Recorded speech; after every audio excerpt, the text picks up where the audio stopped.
You're with Clement Manyathela on 702. Let's walk the talk. Streaming on the Prime Media Plus app. DSTV channel 856. 92.7 and 106 FM.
Minutes after 9 o'clock. Dumelang, Sanmonani, good morning. Well, I took a bit of time there to say hi to you because I was still teaching Bongani how to do core stomach exercises to deal with his umkaba. So that's what we'll be talking about later at 11:30. Belly fat. It is probably, one of the most difficult things to deal with as you age, isn't it? Belly fat and how to get rid of it. I mean, I'm this close to getting on a flight to Turkey to have it sorted out there because, my goodness, so tough. So that's what we're going to be talking about on our health and wellness feature today. We'll be discussing belly fat and how to lose it because people have all sorts of ideas about how to lose that belly fat. So hope you can share your tips with us as well at 11:30. Thank you so much for joining us on this 19th day of August. It's wonderful to have you with us here on 702. I hope you're well this morning. The 702 open line starts now on 011-883-0702. The WhatsApp line is 072-702-1702. The meeting between Trump and Zelensky took place yesterday, finally. Did you see that Zelensky actually rocked up in a suit? I haven't seen him in a suit in a very long time. He looked really good in a suit. And I don't think he really wanted to wear a suit yesterday to that meeting. I think he's doing that because he's trying to navigate this relationship with Donald Trump. In fact, I thought he was a genius when he started that meeting with Trump by thanking Melania Trump, Trump's wife, for sending Putin a letter asking for Ukraine and Ukraine's children to be returned. He even gave Trump a letter from his wife, right, from the First Lady of Ukraine.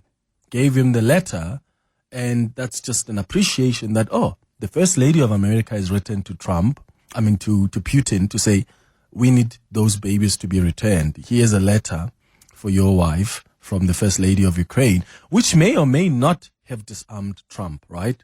If he was planning anything weird. But I thought it was a good strategic move by Zelensky to remind Trump of what Putin is doing in Ukraine. You know, people are being killed, children have been kidnapped, and all this is being pushed by the same man that Trump welcomed with open arms, despite all these atrocities in Ukraine. This was actually that moment when Zelensky thanked Trump's wife.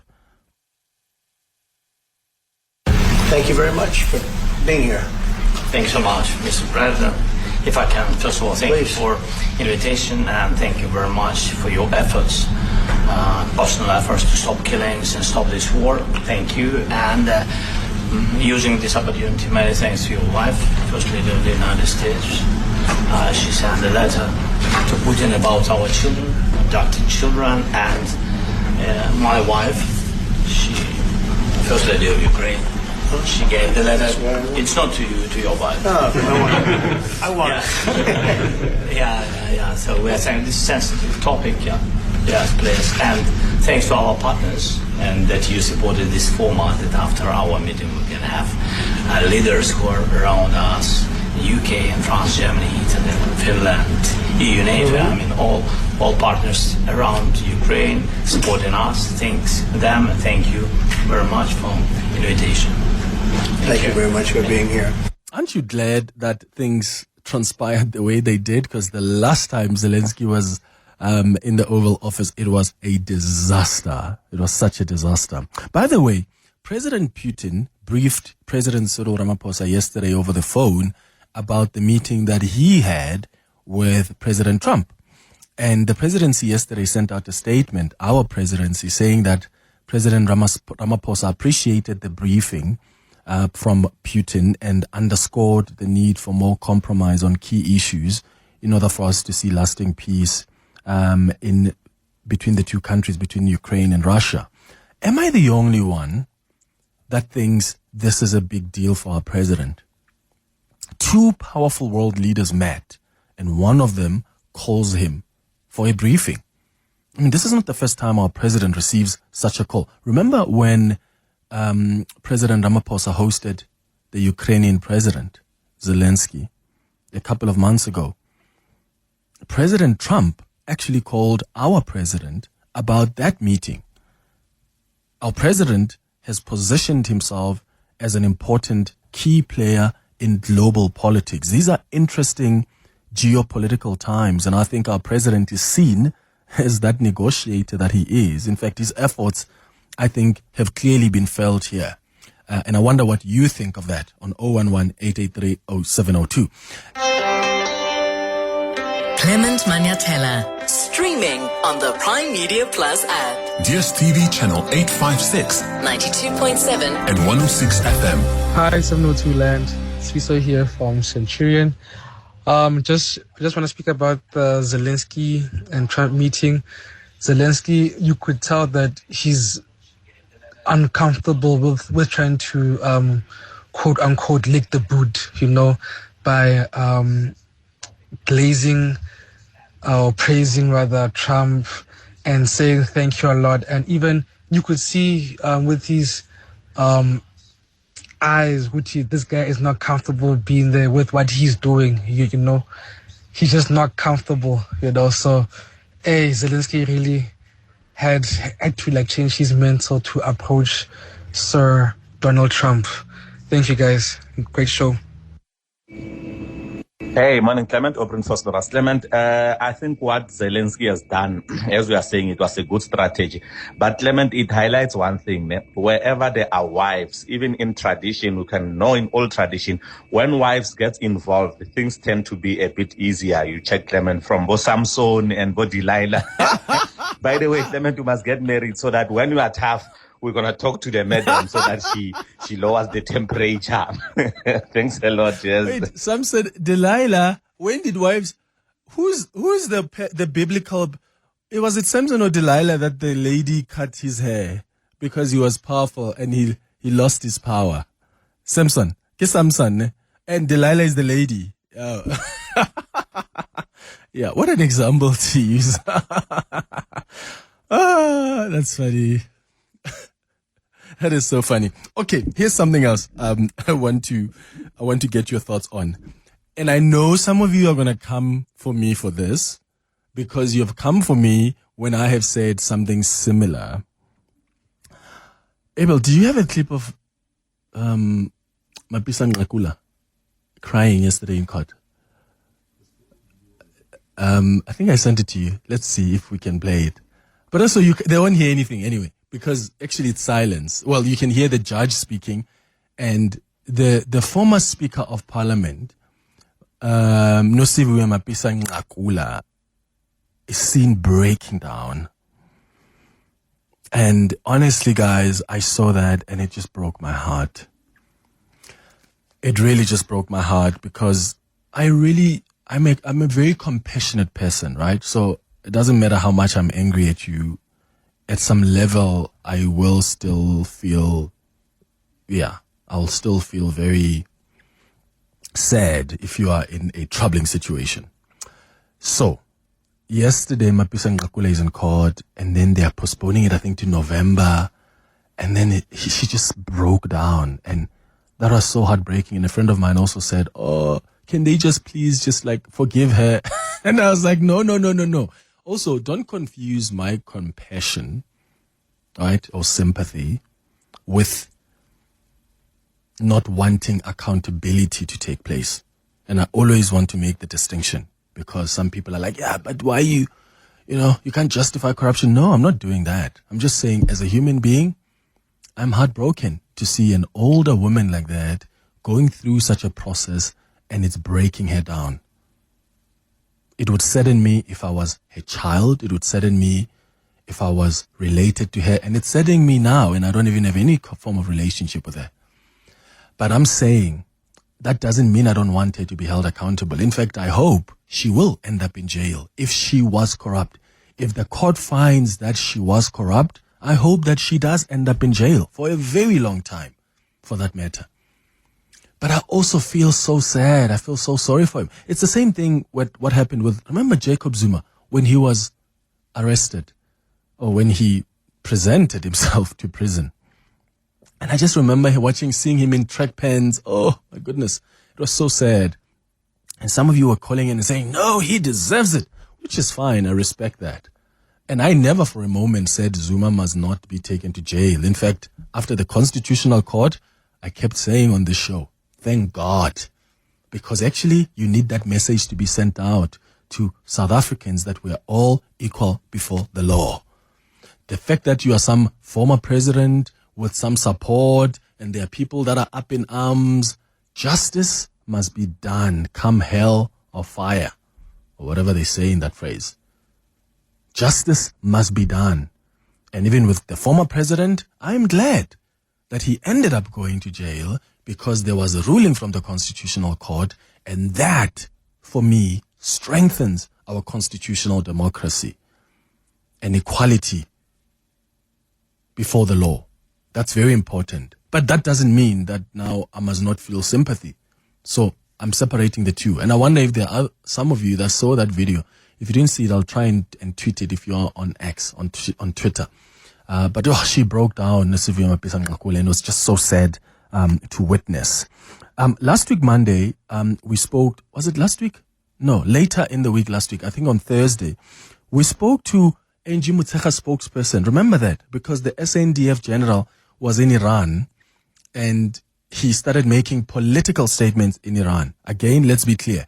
There's nothing wrong with our SANDF chief going to Iran. Iran is a country that South Africa has diplomatic relations with. So there will be meetings that are held between the two countries until we decide that we are not going to have diplomatic relations between the two countries. Then you can be up in arms about why some of our officials are going to Iran. So there's nothing wrong with that. The same way that we can go to Russia, same way that we can go to China, even though the US may be unhappy about it. The issue here is this man made political statements. That is beyond his authority. That falls within the authority of the president and the Department of International Relations. When we spoke to, because the presidency, the DERCO, and even the Minister of International Relations, Angie Motshekga, they distanced themselves from the political statements this man has made, right? Remember, even the spokesperson for the minister said that on this show last week when we spoke to her, Onika Kwakwa. What has he said? How has he explained these comments so far? Didn't the minister get on a call with him? Yes, the minister is going to have a meeting today with the chief. He has already returned last night. They could not really engage on a call, but the minister did indicate that she would love to have a meeting as urgent as possible, and the meeting is going to take place today. And I think that is where the general, of course, will need to really explain what really has informed him getting into the terrain of foreign policy, which is really the purview of the president and DERCO, as we have said in our statement.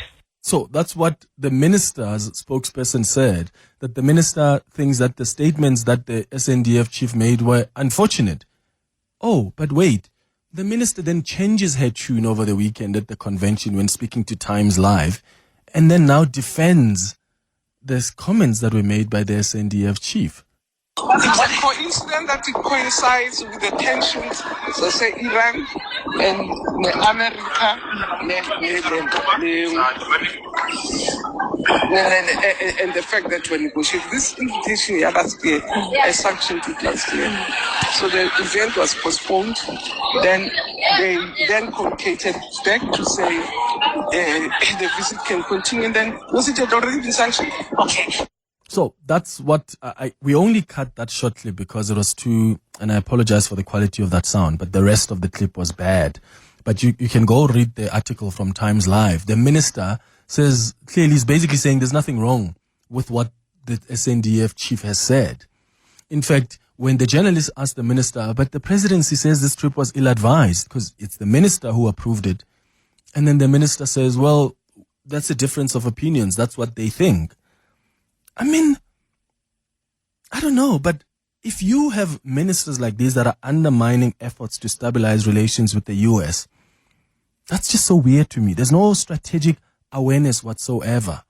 And again, that's not to say that we're not allowed to be in Iran or Iran's officials can't be here. There's a diplomatic relationship that exists between the two countries. But when you are there, don't make political statements that you have no business making that are going to end up putting us in further trouble with America. At some point, you need to decide, are we giving up on trying to work out a relationship with America? Or are we going to find ways to try and fix things? And fixing things doesn't mean do what America wants. That's why I'm saying, yes, still go to Iran. Go to Iran as an SNDF chief because we've done military exercises with Russia, with China, with countries that the US thinks are not friendly to them. That's fine. That's a decision we make as a sovereign state. But my goodness, stay away from politics because that is not your forte. That sits with the president and the Department of International Relations. But the Minister of Defense, who just last week released a statement saying the statements were unfortunate, now comes back and says, well, actually, nothing wrong with that. Why are we up in arms? We're being dramatic, basically. I wonder what your thoughts are. Rise Mzansi's leader, Songe Ziziwe, is suggesting that the president should have dismissed her, the Minister of Defense. I think that's a bit dramatic. But I do think there must be a conversation there, a reprimand of sorts. Or at the very least, make your cabinet president be aware of how strategic this government needs to be as it continues negotiations with the US. Otherwise, we're going to be in deep. Your voice. Your station. Your open line. Walk the talk with Clement Manyathela. On 702. 25 minutes before 10 o'clock. Straight to your calls and WhatsApps. Let's start with Koketso, who's calling from the East Rand. Good morning, Koketso.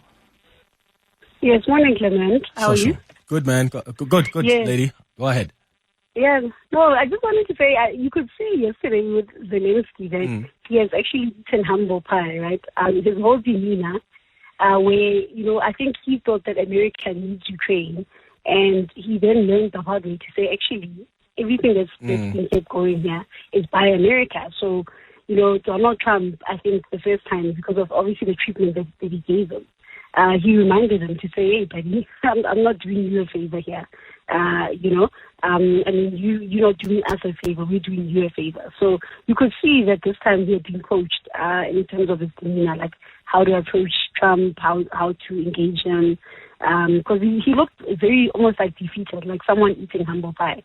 And, it just goes back to also, I think, with us as well, like what happened, right? We also didn't think this thing of the terrorists was going to kick in. We always called the bluff of America. So, we need to, I think, now enter into a stage of like pragmatic politics where we need to look at who are our trading partners, and then what does that relationship mean? Because the reality is that if like rightly say it, and that SANDF general is actually not wrong, because I think the generals themselves are getting frustrated with almost like this policy, this diplomatic policy we have, when we speak out of both sides of our mouth. And if you notice now how the world is moving, it's moving to a point where people are aligning in different camps. So I think eventually, inevitably, we will have to make a choice. We can keep on, complaining about it and saying, no, we are friends with everybody. But I think the way things are moving now geopolitically, South Africa will have to sort of reconstitute their foreign policy. Well, they seem to actually change it. Yeah, they seem to have made a decision on the war in the Middle East, right? I mean, they have taken Israel to the ICJ. But if you are going to be a negotiator, Koketso, you can't be seen to be taking a side. In the context of the war in Ukraine, yes, South Africa in the beginning was more, they didn't want to condemn Russia. They were abstaining from votes in the United Nations that were condemning Russia and calling for Russia to withdraw its military from Ukraine. And they said for them that was for strategic reasons. But put that aside, the point I'm trying to make is if you're going to try and position yourself as a negotiator, you can't be seen to be in support of or against. I mean, the reason that Zelensky can come here and take our president seriously in trying to negotiate, that they can accept and welcome our president in Ukraine when he went with other African leaders, and then go to Russia when our president also went there with, and also for Russian president to call our president and say, yo, I had a meeting with Trump. This is how it went. I thought I should give you, an update. I think that's a big deal, and that speaks to the positionality of South Africa, particularly in the context of this specific war. No, you are spot on, Clement, to say that it does help to be, an impartial mediator, right? But I think the thing about the war in Ukraine, especially for me, because I follow these two professors, so Professor Jeffrey Sachs and Professor John Mearsheimer, and they long called how this war was going to play out, to say that Ukraine in the end would have to eat humble pie because Russia is a nuclear power. So the encroachment on Russia's borders was only going to end one way. And this is what you see happening now, And for me, out of all of the commentators that have been, talking about this war, for me, they're the ones that actually made a lot of sense of how this entire thing is going to play out. Where now we are seeing the fact that Russia is a nuclear power. Russia in itself is self-sustaining. So these sanctions as well didn't impact it as heavily as the European leaders had thought. And I don't know if you saw yesterday, Clement, there was a picture online, a photo online circulating of the European leaders outside Trump's office. And it literally looked like small kids being called to the principal's office. It was like laughable. Yeah. I'll send you the picture. I'll take you on WhatsApp, and I'll take you on X so that you can see the picture. It looked like small children waiting outside to see the principal. I get you. In fact, there's a conversation I do want to have about the European Union and what Trump's ascendance to office and how he's running things now means for the European Union. I think that's a conversation we should have. I spoke to someone who was just sharing their thoughts yesterday, a former minister, who was sharing their thoughts about this. And I thought that is so key. Like, we're literally, and I know we've been talking about this for a while now, we are witnessing a geopolitical shift. And I can't help but wonder what all of this is going to mean for us in about 5 years' time. It's 20 minutes before 10 o'clock. Thanks, Koketso, for your call. Your voice. Your station. Your open line. Walk the talk with Clement Manyathela. On 702. Morning, 702. Kamo here from Johannesburg. Yes, Clement, I hear that you are saddened by what's happening with this criminal politician. But Clement, make no mistake, when these people were doing these things, they were doing them at a level of, I don't care. I don't care what project doesn't happen. I don't care that millions are being looted from the poor that need this money. So why should we sympathize with people that don't care about anything? Why should we care about people that don't sympathize about destroying this country? Why should we sympathize with criminals and saying that they are old? So what, they are old? They were doing those things while they are old. They didn't have the wisdom to say, no man, this is not appropriate at my age. So I'm happy at what's happening. She must go to jail. I agree with you. I was frustrated myself. I read you guys, even the WhatsApp messages between her and this businesswoman who has now come out to work. Well, at the time had come out to work with the state. I don't know where that relationship is now. I was shocked. I was like angry, and I still am. That's what I'm saying. I'm trying to separate the two things. I'm saying I'm a compassionate person by nature. If my brother is caught doing something wrong, I want him to be held accountable. Oh, but believe, he is still my brother. And I will be compassionate. And I will have some sympathy towards him. That's the person that I am. But sympathy doesn't mean defending nonsense. I would not defend my brother when he has done something absolutely wrong. In fact, I will be one of those pushing that he must be held accountable. But he's still my brother. And I'm saying, in this case, it's not even someone I'm related to. I'm saying, I'm just a compassionate person like that. I'm being honest with you. That broke my heart. I was like, oh, shame. But at the same time, after saying, shame, I was like, I hope she spends the rest of her life in jail if she's found guilty by the court. Don't get that mixed up. Feeling sorry for you doesn't mean I don't think you should be held accountable. It's V in Princeton. Clement, no, the picture of Nosiviwe Mapisa Nqakula breaking down like that was heartbreaking. In fact, for me, every time I've seen her standing on that dock, I've really been heartbroken. It pains me so much. And I do understand that, if she is found to have done what she's accused of having done, I know it is wrong. But I also know that she has spent her life in a culture that that kind of accountability was not really a value. And it's sad. We are not condoning what she is alleged to have done, if she's done it, but still at a human level, that is painful. That's not a sight you would celebrate and sing, because we are human. After all, it's we in Princeton. What Clement? We can all be compassionate, but what about the compassionate towards the citizens of this country? When you commit a crime, you always say there must be consequences. So she must cry and then answer to her thing, to what she's being accused of. Now reality is hitting to say, I am now like the rest of us. We can't be. Also now we must just all let all criminals cry in court, and then we must sympathize with them. How Clement? I feel nothing. No. What about the rest of the people who are struggling on a daily? Nope.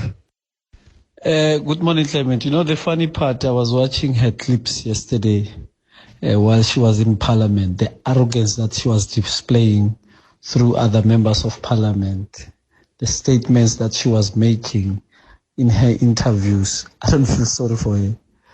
And everyone else, every one of them, if they come through to this situation that she's in, you're going to feel like that, because they sit there as if, they are the victims of something. And these people, most of them are rich at the expense of South Africans. They've terrorized us so many times, these people, without even us seeing where they are coming. They will come for you, these politicians, and when they are sitting there in a box, you feel like they are so vulnerable. Scalams, crooks with smallanyana skeletons in the closet. I don't feel sorry for none of them.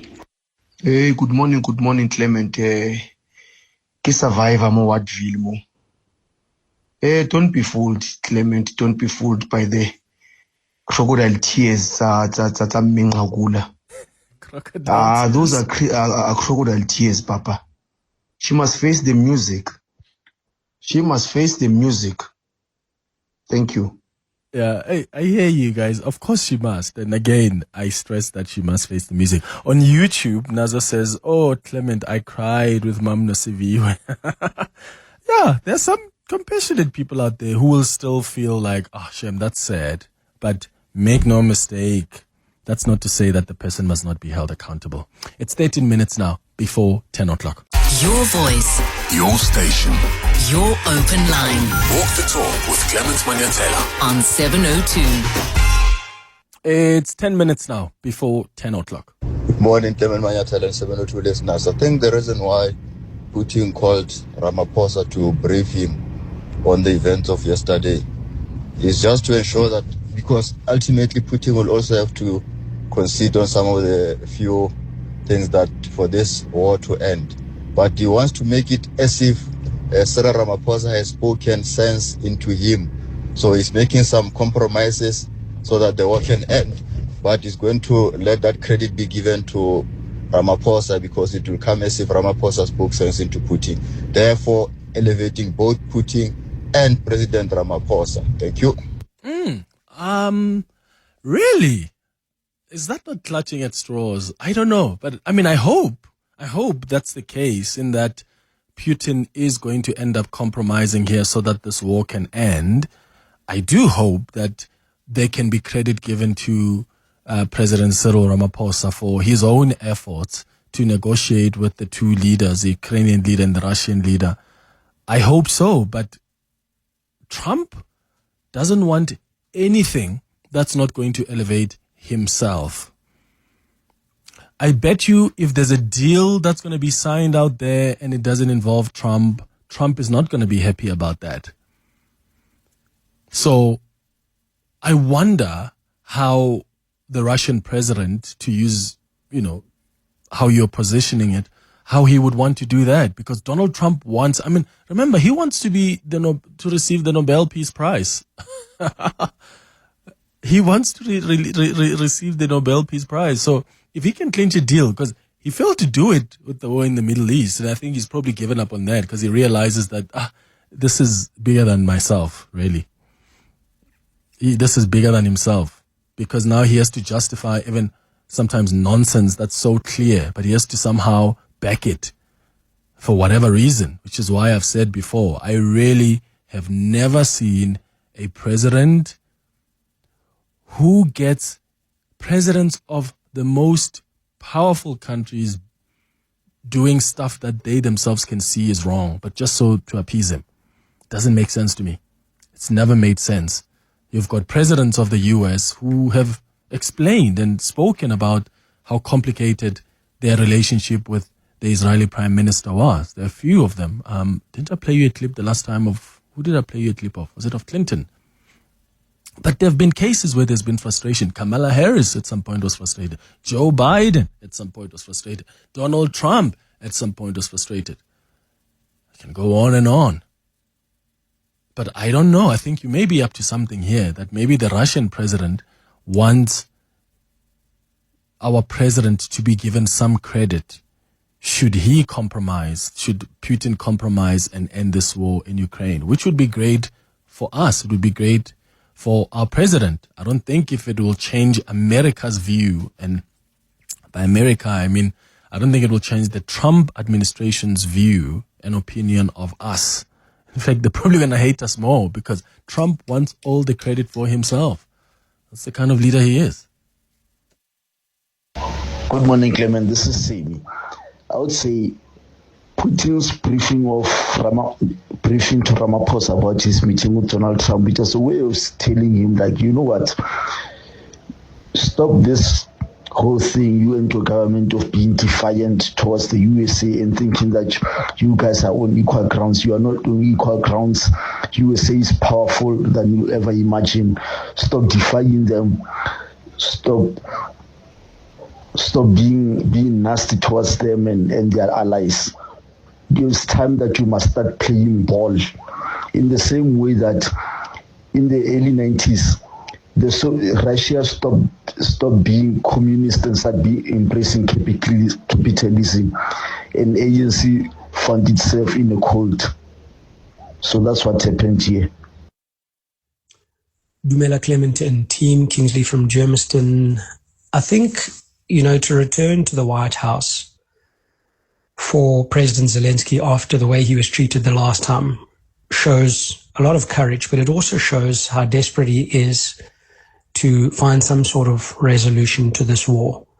And clearly he's putting his country and its citizens first, because I don't understand why else you would show up at a White House when President Trump has been shown to be untrustworthy and volatile. As for President Putin phoning Ndate Ramaphosa, I think Ndate Ramaphosa, I think you used the word insert earlier, and I think that's exactly what Ndate Ramaphosa has done. How effective he has been and to what extent he holds sway, with other global leaders is yet to be revealed. Your voice. Your station.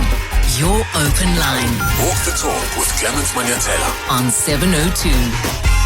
Clement, I will never ever feel sorry for these politicians. When they were eating money, they were not crying. We were not there. So why now should we feel compassion for Bona? Why should we feel so sorry for Bona? No. She must face the reality. Whatever she has done, she must just take the consequences for it. That's it. Very good morning, 702 team. Yeah, Clement, I would like to reflect on the corrupt politician, specifically towards this current lady, who is said to have been implicated in corruption. I think it's about time, it's about time whereby each and everyone who thought they were clever as they were stealing or doing corruption. I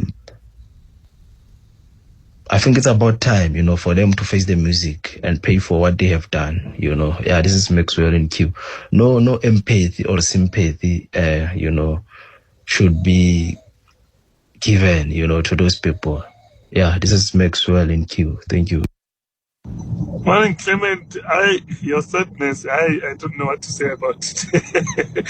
I don't know what to say about your compassion for these former ministers and former presidents, etc. My comment is that these people, they are very powerful when they are still in their positions. I mean, Mapisa Nqakula, when she was a minister of defense, when she was the Speaker of Parliament, untouchable, very powerful. So I don't feel anything for them, Clement.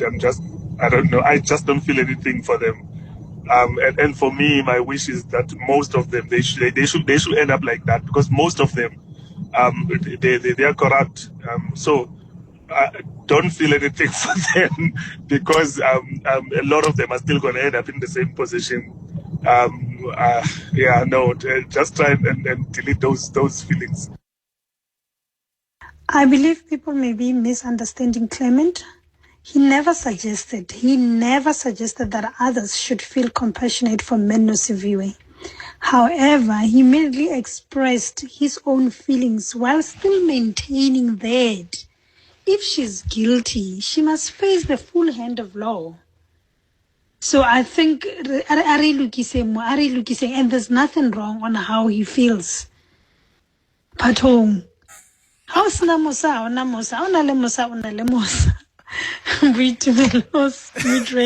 Thank you, Vitimelo. You should sign a contract. You should be my lawyer. Yeah. So the Bible talks about fruits of the Spirit. And I could be wrong, but one of the fruits of the Spirit, I think, is compassion. And I've always believed that maybe that's like my fruit, like the fruit of the Spirit. Like I've got so much compassion. The other day I'm driving in the morning. I was going to gym very early, like 5:15, and I saw an old woman walking to this house. I think she's a helper, and she clearly starts work really early. And I just started crying from that, because it breaks my heart that there's someone that old who has to traverse and walk at night alone like that to feed her children. I just find that system to be so unfair. And this person probably has children at home that she's unable to care for, but she's going to go care for other people's children. It's the unfairness of the world. So it's things like that. I easily cry. I'm a guy that cries during a movie. So it's me. But don't get it twisted. Nosiviwe must go to jail if she's found guilty.